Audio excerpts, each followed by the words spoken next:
Joining us now are Representative Joaquin Castro, Democratic Congressman from Texas. Also with us, Sister Simone Campbell, Executive Director of Network, a National Catholic Social Justice Lobby, and author of A Nun on the Bus, and E.J. Dionne, opinion writer for The Washington Post, MSNBC political analyst, and genuine Catholic intellectual.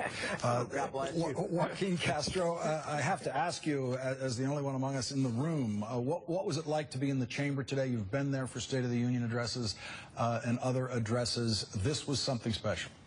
Yeah, no, it was. It was absolutely both electrifying and very spiritual. The Pope gave a beautiful address, and I was telling folks after his address that these have probably been the two most harmonious days that we've had in Congress since I've been here. I'm in my third year now, but I thought that people were very respectful. It was the only one of these addresses where I've seen Republicans and Democrats stand up and applaud at the same time. You know, as you know, in the State of the Union, usually one side of the chamber gets up and the other one remains seated to make a point. Everybody, I think, received his message well, and hopefully we'll have a chance to reflect on it in the coming weeks and months. Congressman Castro, was there any particular point in the congressional audience reaction that was surprisingly unifying? Was there any particular line where you saw applause, where you think perhaps if the president had said some version of that, the applause would have been more partisan? Well, I think that his point about the golden rule and doing unto others as you would have them do unto you, and also about the value of life, both of those points, I think, were very well received by everyone. I think folks were a little bit surprised by his statement on the death penalty. You know, the reporters up in the stands had copies, I believe, of his speech, but the members of Congress, who usually get a copy of the person's speech who's speaking in these addresses, we didn't have one, so nobody was able to follow along. And so, you know, in those two instances, that was especially unifying. But also, I think when he spoke about the death penalty, people really were thoughtful and reflective about it. I want to listen to something that he just said a short time ago across the street here in Manhattan at St. Patrick's Cathedral about nuns. Let's listen to this. To you, religious women, sisters and mothers of this people, I wish to say thank you. Sister Simone Campbell, your reaction to that, and also your reaction to his speech at the joint session.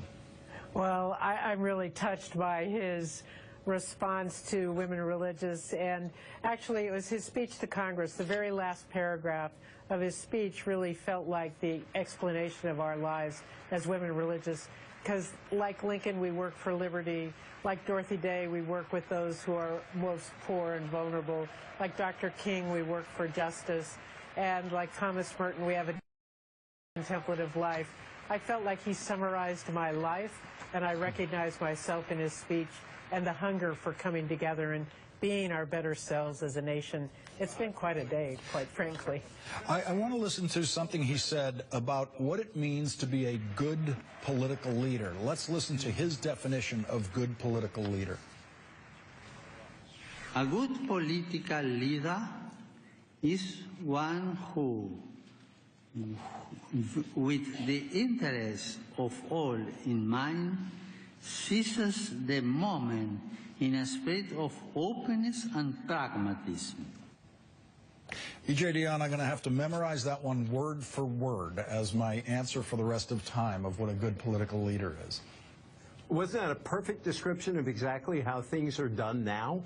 I mean, it was an amazing speech. And I want to pick up on something Sister Simone said. First, I want to point out in her honor that in New York, the loudest applause for the Pope, and it was really sustained, is when he praised the nuns, when he praised women religious. He sort of tapped into something in the Catholic people.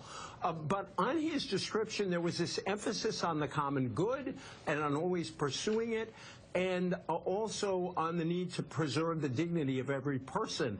And what's really striking is he really is trying to tell people, look, you can do this. You have a better self. You can be your better self on immigration. Politics is a noble profession. I mean, these guys haven't heard that from anyone in decades. And so I think there was a radicalness about almost everything he said. And, you know, amazingly, he picks the two of the most radical Catholics in American history, Dorothy Day and Thomas Merton, as models. But it was a radicalism that was wrapped in the spirit of, you can get this done. Human beings are capable of this. It was the most remarkable combination of radical critique and hope and encouragement that I think I've ever heard from any preacher. I want to go back to the immigration components of his speech, because that was the largest single subject in his address to Congress. And, you know, he obviously has advisors here in the United States who are going over his speech word for word. And I thought he came awfully close to actually using the phrase dreamers, which has become politically charged in Washington, when he talked about America being the land of dreams. Let's listen to this.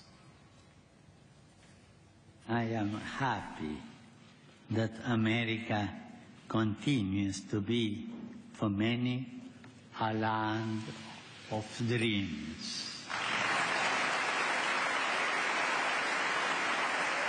Dreams which awaken what is deepest and truest in the life of the people.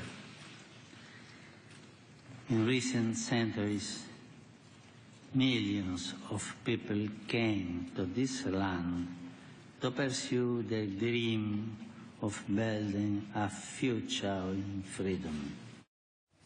Congressman Castro, did that sound to you like he was talking about the people we now call dreamers? Yeah, I did. He seemed to be alluding to them, and he spoke in the first person about his own story, about being a descendant of immigrants. He reminded all of us in Congress and the American people that most of us are descendants of immigrants. And then when he spoke about refugees, he pleaded with us to see them as people and to look at their faces and not just be overwhelmed by their numbers. Sister Simone, I just want to get a quick last word from you on your reaction to everything the Pope had to say today. Well, I have to say, Lawrence, that I think the biggest message was that piece about we can be our better selves, we can have the dreams, but it requires us to work together for the common good, where no one is left out of our care.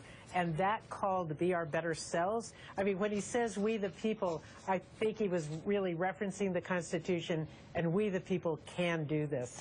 Congressman Joaquin Castro and Sister Simone Campbell, thank you both very much for joining us tonight. Thank you.